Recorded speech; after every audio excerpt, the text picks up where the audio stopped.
Mekoanao fitiavana lalimpaka ao ampoko ao.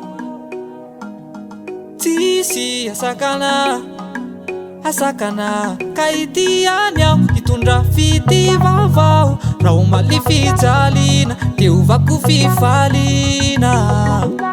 Aminay anao malantena fitiavana fahendrena ka zala andriakina amfona.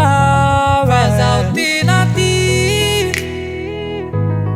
tsoriko izany fa tsy fananina. Fa fitiavana anatiny fo raha vitiny tadiavinao aiko fitiny tadiavinao aiko tadiavinao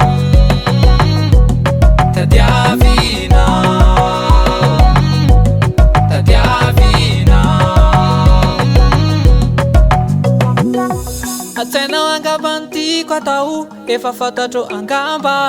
Ametraka fo feno fity mba ho lapanao mba ho lapamfonao ameno ireo banga karaha nisy nandratranao za eto mafy zany aho. Tsy fity te hitsapanao fa savonina napy anao satria haiko fa mbola hoe misy ny tsy ampy anao aminay anao malantena fitiavana fahendrena ka zala andriakina amfonao. Fa zaho tena ty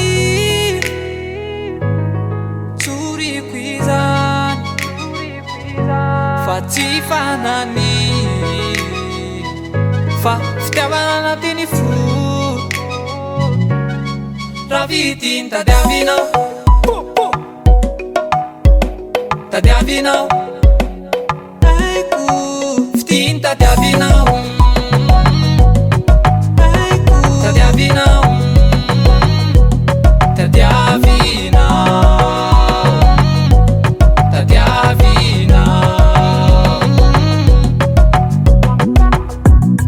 kanolitina mety tsy tafandy to tsy androko lay ahitanao fo misasa miandry anao tsika iray lalana kana mamina mangidy eto aminy tadiavinao